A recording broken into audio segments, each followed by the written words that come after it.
So let's start. Okay. So the title of our presentation is From High School to the Future, Current Challenges, Opportunities, and Initiatives to Close the Gaps in Missouri. Okay, so let me first talk about the context of our work.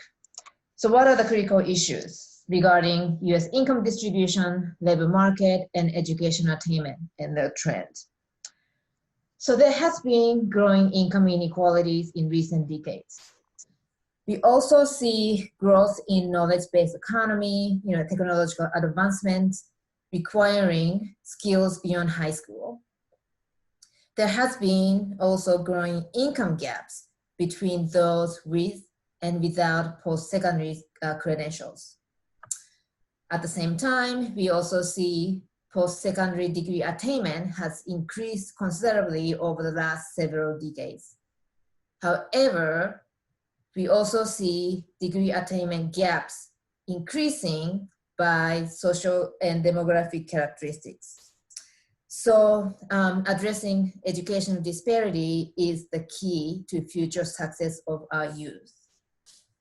So I'm going to show you here, this is the national trend in terms of college degree attainment trend. And this is presented by Brookings Institute. So this shows you that the percent of individuals aged 25 to 35 with 4 plus years of college attainment since 1940. And I'd like to make 4 points here. The first point is, if you look at female differences or female trend for both white and black, and this shows that these two groups have upward trends and surpassing their male counterparts. And for Black women, they surpass in around 1980s. And for white females, they surpass their male counterparts in the 90s. And the second point is, we also observe upward trend for white males over the same period. And the third point, and it's important to highlight that the trend for Black males has increased until 1980. But after that, the trend line is relatively flat, although we see a little, slight jump after 2000. But after 2000, we see a flattening trend for Black males.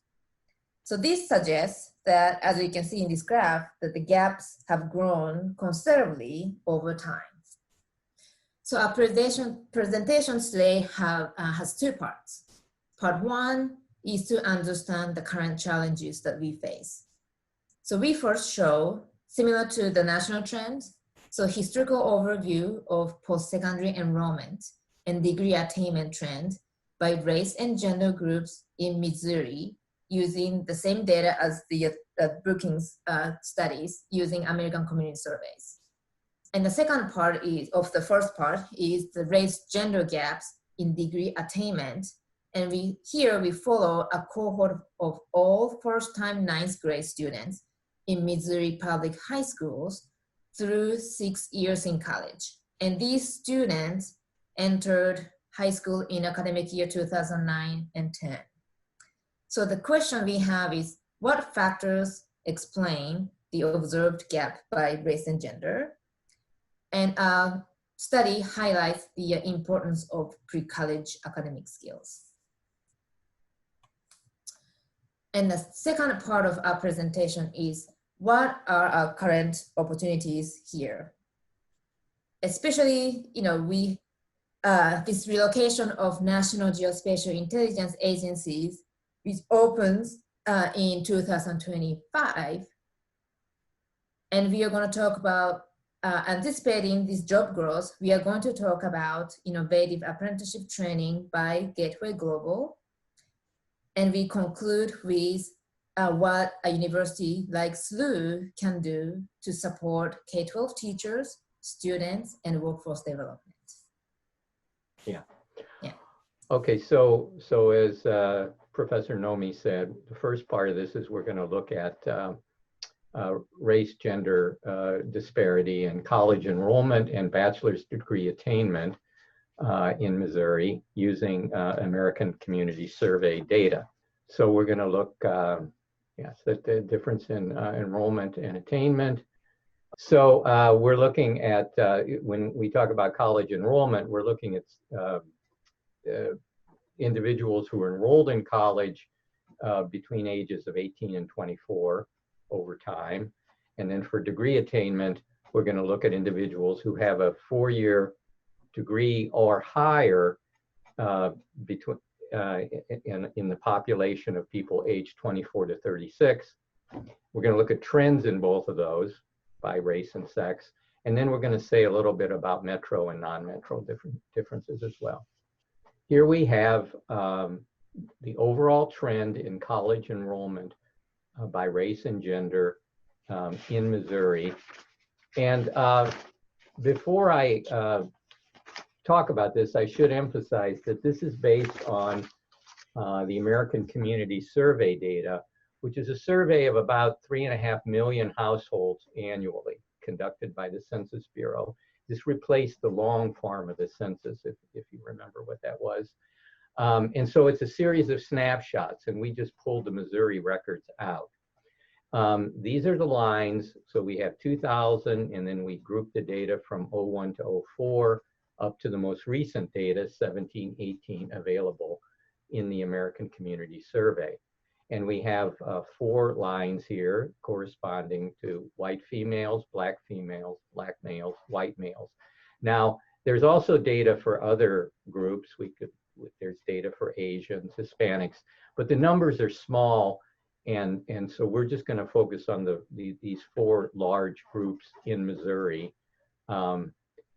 The lines show the level of enrollment. So if you say start in 2000, in 2000 white females, about 35% of them were enrolled in college. Of 18 to 24-year-olds, about 35% of them were enrolled in college sort of immediately after high school graduation. And you can see that that's risen over time, this enrollment rate for all the groups. Now, I also note on this chart, we have what you call whiskers. So these whiskers indicate a 95% confidence interval. So what that tells us is if take the lower line for black males, in 2017, 2018, the range, that 95% confidence interval for black males is below, say, the blue line, which is white males. So because those confidence intervals don't overlap, we can see that the black male enrollment rate is significantly below the white male enrollment rate. So we have to put these whiskers in because this is based on a sample, and there's sampling error involved in the survey. There we see the trends. After 2010, the trend's flat for white males and females, but it continues for black students. And over the last 10 years, there really hasn't been much widening. You do see that black females are higher in these estimates than white males, and in some cases significantly higher. Now, we didn't put slides up for metro versus non-metro, and in a larger report that we will post, you can see those. But the race gender gaps are stable since 2005. Black females are actually fairly close in terms of enrollments to white males in metro areas. In non-metro areas, the enrollment rate for black females is actually higher than all the other groups. Black males have made larger improvements, but it's a smaller sample with more measurement error. Now, the next set of data we looked at, and again, remember, these are snapshots in each of these years. is degree attainment. Not all students are similarly successful in completing a degree once they enter college. So we looked at degree attainment, and we also see evidence here of growing attainment gaps. So this is the overall trend in the percent of 24 to 36-year-olds who hold a bachelor's degree or higher, okay, in the population. So again, going over, starting in 1990, you can see that for white females and white males, it was just a bit over 20%, and that's risen dramatically up to about just above 40% for white females. It's risen to about 30% for white males, and it currently is about 25% for black females, and it's been relatively flat at 15% for black males. So the gaps, as you can see visually, the gaps by race and sex have grown over time. Females improved more than males in both groups, and black males had the lowest improvement overall.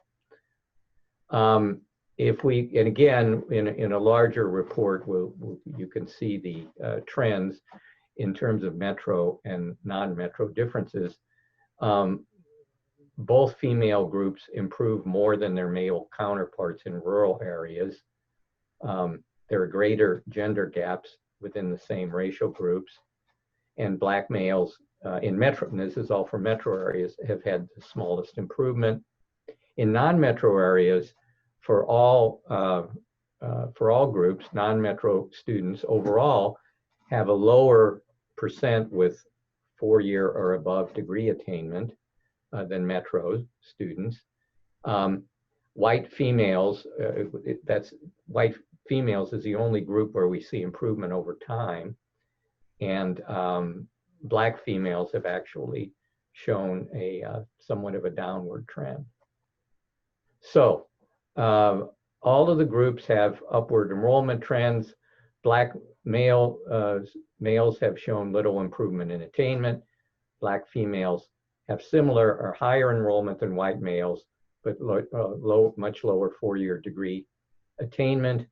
Of those enrolled in college, 4-degree non-completion rates may be rising for minority students. And we say maybe because, again, these are snapshots. We're not following the same set of students over time. It could be that the students who enroll in college in Missouri all go to work in Texas, and the students we observe in Missouri with college degrees may have all come from Oklahoma. So, we can't tell where people move around, if you will, and we're just, all we see are snapshots at particular points in time. Dr. Nomi is going to talk, remedy this partly by tracking the cohort all the way through. Okay. Okay, thank you. So the next set of analysis, we are following one cohort of first-time 9th grade students attending Missouri Public High School. So we are following 9th graders all the way from entry to high school to 6 years out of high school graduation. So these are the same students over time. So what we are looking at here is their college enrollments, degree attainment, but any degree attainment, as well as bachelor's degree attainment. So the question here is, to what extent high school and student characteristics, such as free reduced lunch status and academic background, explain the observed overall gaps. So first analysis, we are looking at college enrollments. And this is a lot of information here, but I will explain. So this is showing the gaps as compared to white female average. So 0 indicates the white female mean in college enrollment. So of the 9th graders, about 53.7% of white female students enrolled in college. And the first column is the gaps for white male, black males, and black female compared to the white mean.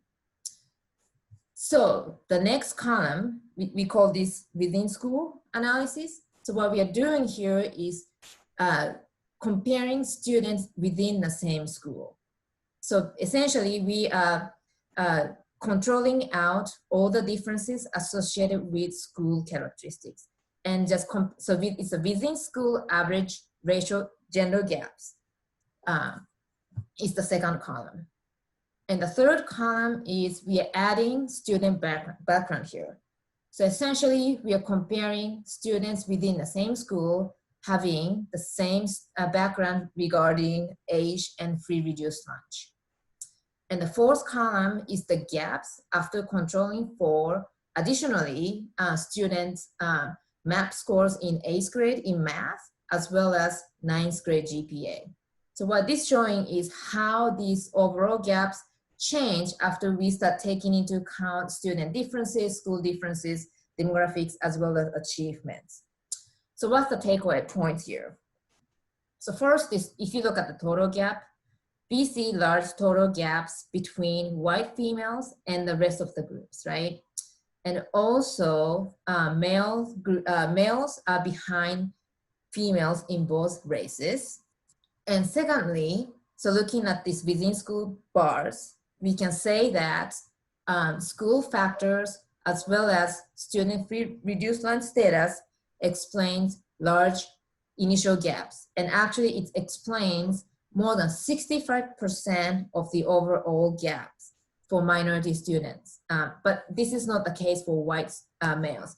So how we can say that is after controlling for between school differences, the blue bar, which represent white male difference to white female, is essentially very similar. So school factors don't explain any of the gaps between white females and white males.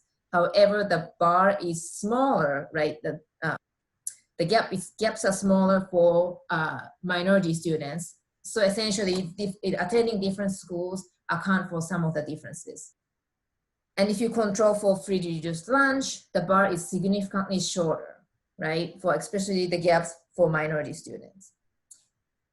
And importantly, the fourth column is actually showing higher bars for both minority students, male and females. So this says that Black males and females have higher college attainment than white students with similar academic background, as well as similar family of free reduced lunch status within the same school. So actually minority students are doing better in terms of college enrollment, comparing students attending the same school and having the same academic and free reduced lunch background. So let's look at what happened if we look at any degree attainment here. So the first point is we see much bigger total gaps in degree attainment for minority students than the gaps in enrollments. The bar is significantly lower here, right?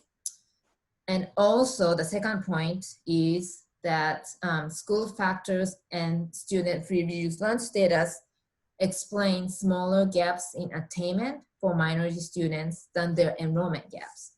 So the reduction in these gaps is not as large if you look at degree attainment as compared to what we saw previously, the gaps in enrollment.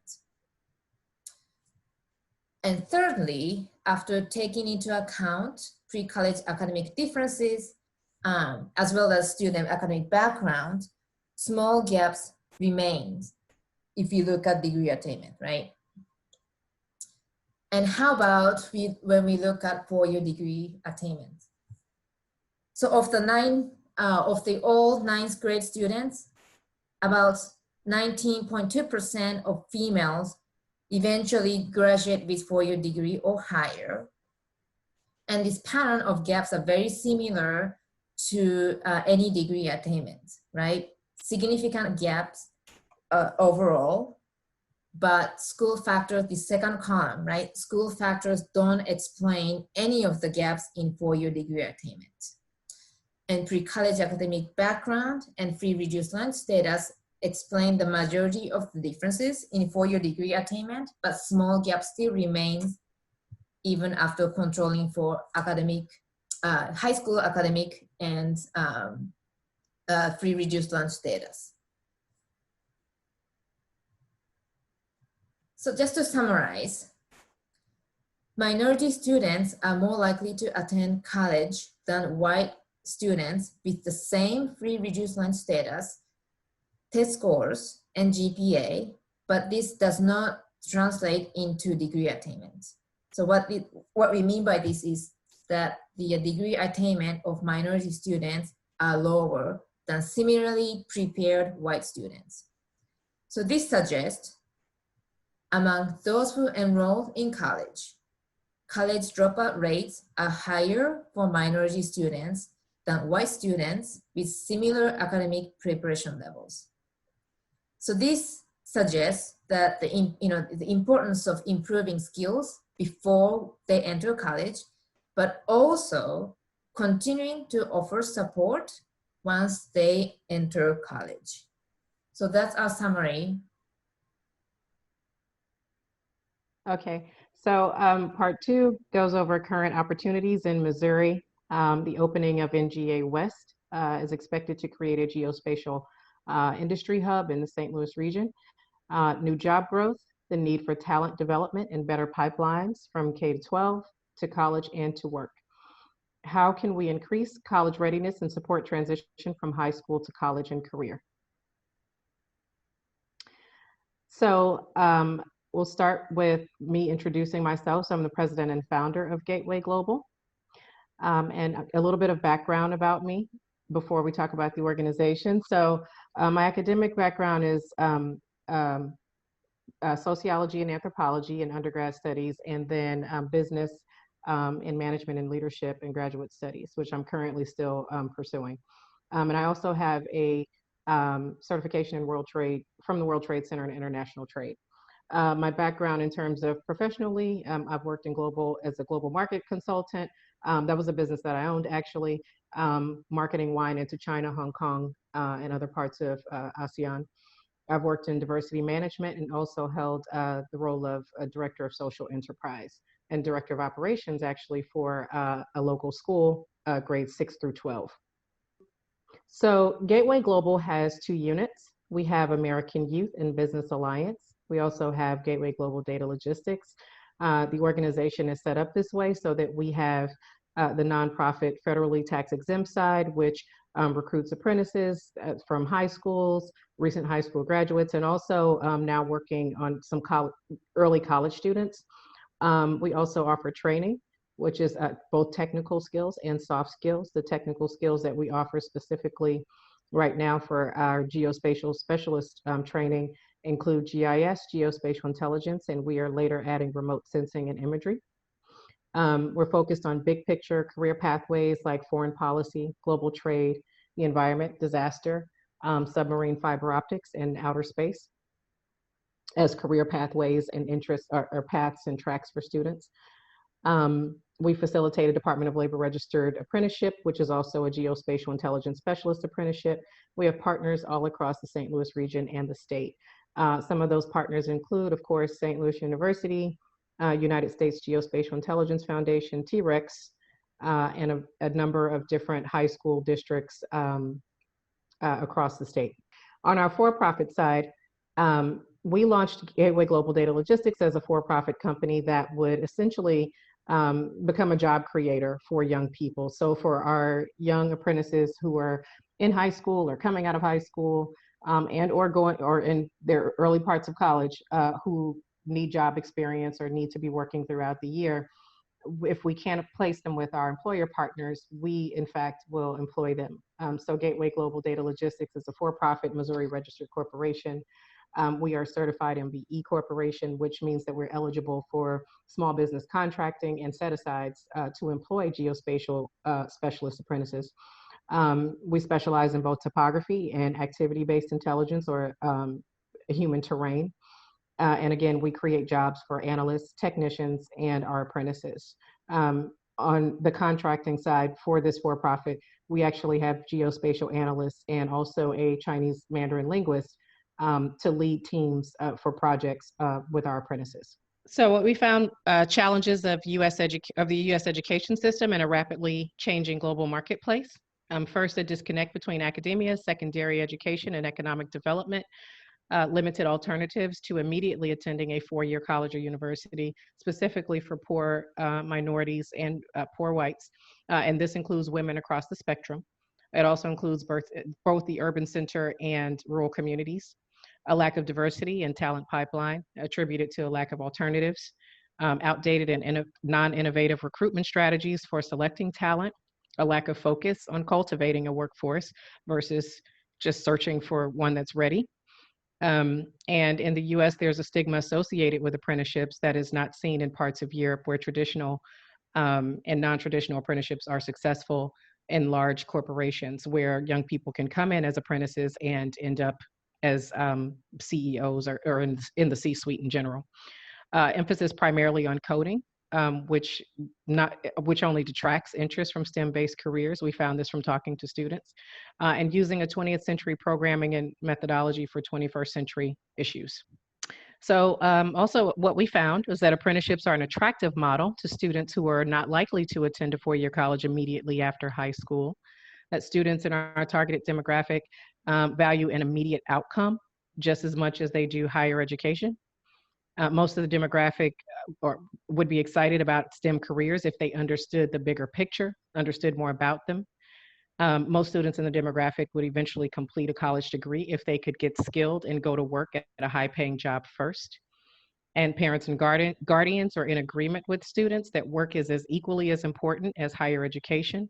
And they said that they would support a STEM-based apprenticeship program for their students, they being parents. Most parents believe that apprenticeships in science and technology will actually help their students to obtain the skills versus what we see as a conventional path into those things. Most students that participated in the survey also signed their names saying that they would be genuinely interested in learning more about apprenticeship programs.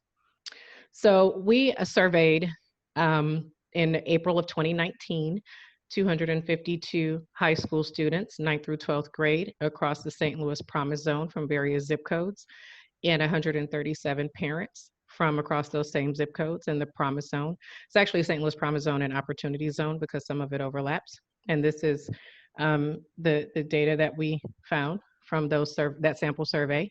And this survey was called STEM-Based Apprenticeships, Keeping U.S. Companies Globally Competitive.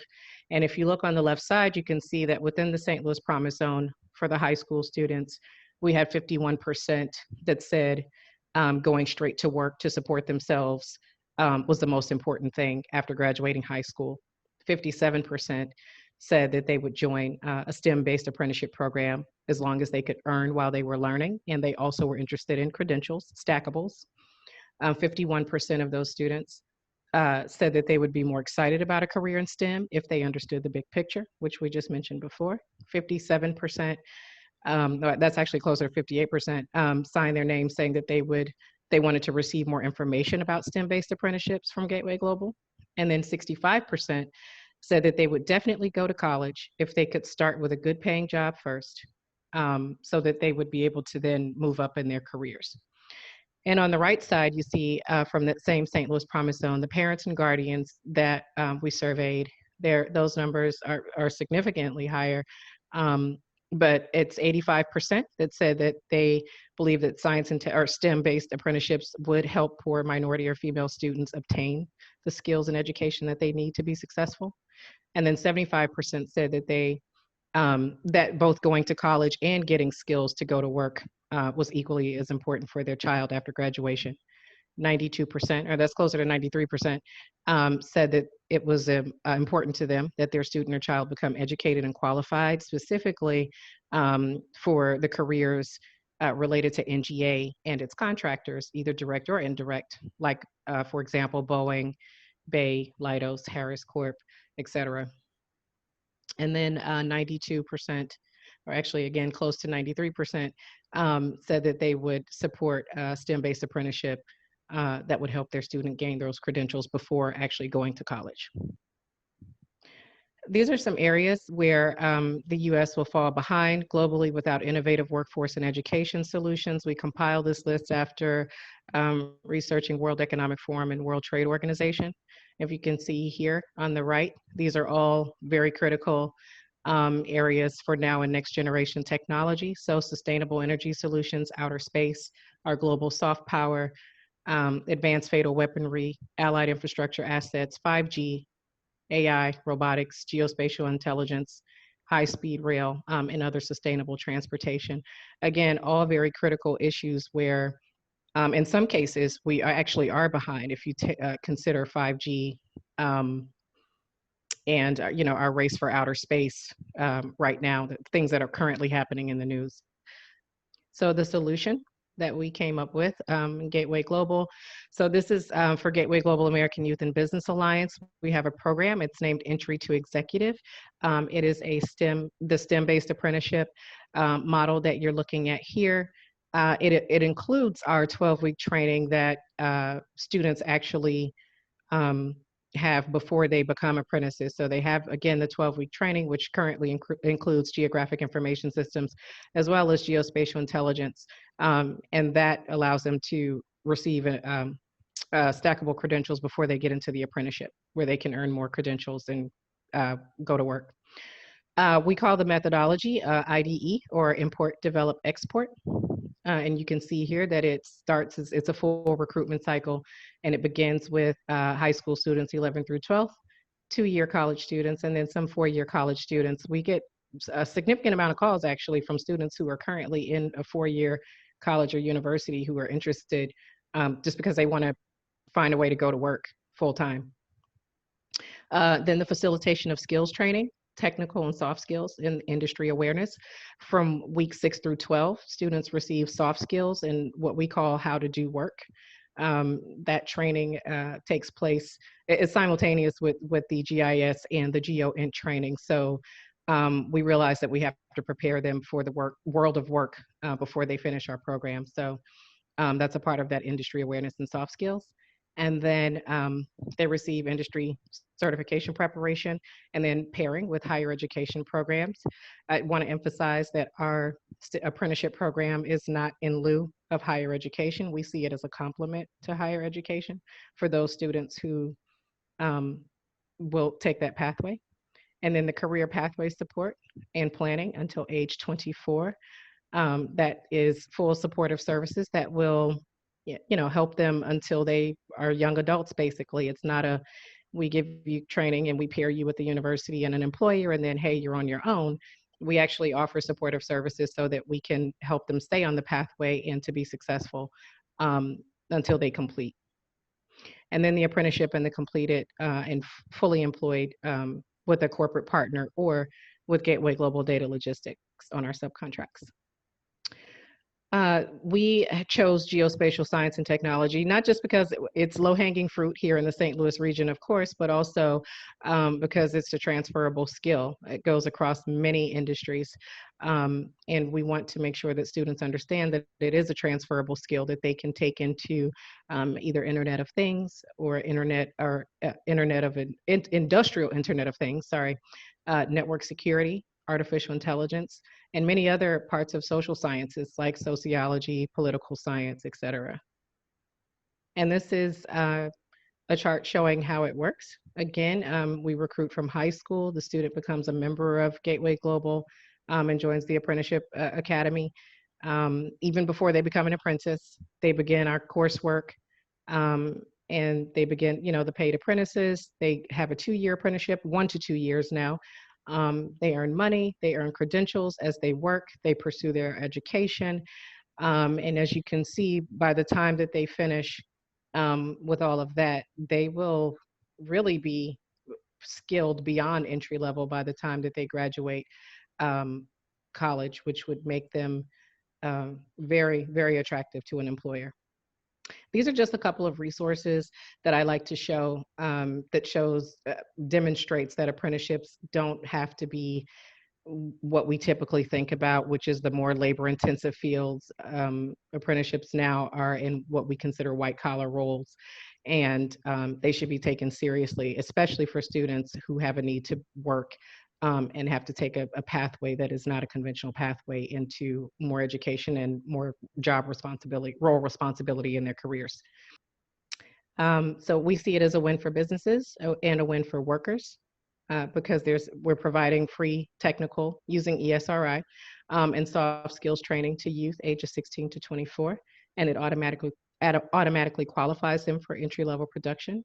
We're targeting both urban centers and rural communities as partners, and we see it as an all hands on deck approach. There is a huge gap in the U.S. skills, workforce skills, and part of our mission is to fill that gap. And we can only do that if we are working with all Americans who need opportunity, regardless of where they live. At the end of the apprenticeship, employers receive trained and experienced workers, which I've mentioned, that can bypass entry-level roles. The recruitment is across school districts and connecting counties. It increases diverse talent pipelines, both racially and socioeconomically. And then also just by, again, contracting projects, it says GGAYBA here, but it's actually contracting projects to Gateway Global Data Logistics, contributes to competitive advantage by familiarizing the talent pipeline with the company's mission, vision, values, and goals and stakeholders early on. Because if they've worked on contracts related to the employer, by the time we hand them off and they have more education, they will be very well invested in that employer and probably stay for the long term versus becoming what employers now refer to as job hoppers. And that is our contact information. So we are located in the T-Rex building at 911 Washington and completely open for more partnerships and more students as we're enrolling currently for cohorts, all virtual, by the way. So anyone who wants to reach out, please do. And we're excited to keep growing across the region. Okay.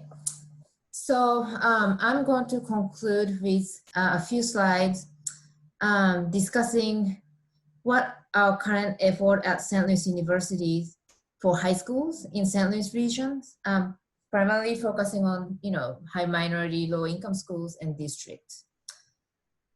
So here's our goals. Just in terms of facing this need for geospatial industries and translatable skills. So our goals is really to increase content exposure. A lot of people still don't know what they are.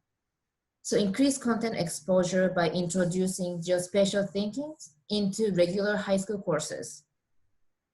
And we would like to also increase the use of tools like GIS for spatial analysis. And thirdly, we would like to create better pathways from high school to college. And importantly, we need to do teacher training. So what's our current effort? So at SLU, we have this new institute, Geospatial Institute, and they focus on research and education.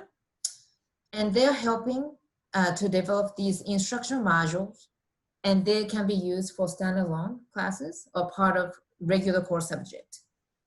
And which partly it's already implemented in local high schools and Collegiate School of Medicine and Biosciences in SLPS, and more schools to follow in the future. And secondly, we would like to implement teacher professional development. And we had offered PD in SLPS. And in the future, we would like to work with other local schools, regular public schools, charter schools, and other schools as well, private schools. And at SLU, we have these dual credit courses, and the name of this program is SLU 1818. So we offer courses that students can earn college credits while in high school. So both college and high school credits at the same time. And we would like to offer courses in geospatial sciences. And here, the old model or the current model is we have to have a teacher in each building with certain qualification. And we realized that this model doesn't work in that it's very difficult if a school doesn't have a teacher, and also training a teacher is costly if you only have a small group of students who would potentially take these courses. So what we are proposing to do now is one instructor teaches to students in multiple schools together. So we would like to combine online and face-to-face instruction on site. And we are currently developing articulation agreement with St. Louis Community College in Geospatial Science. So 2 full years of courses at St. Louis Community College with associate degrees are transferable fully if they would like to transfer to SLU to get additional credential, meaning degrees in geospatial science as a bachelor's degree. And to do so, we are planning to work with local schools together, and as well as St. Louis Community College, in order to create community of young scholars, and monitor student progress and offer support where it's needed. And so this is the current proposal, or current actually programs that are in place.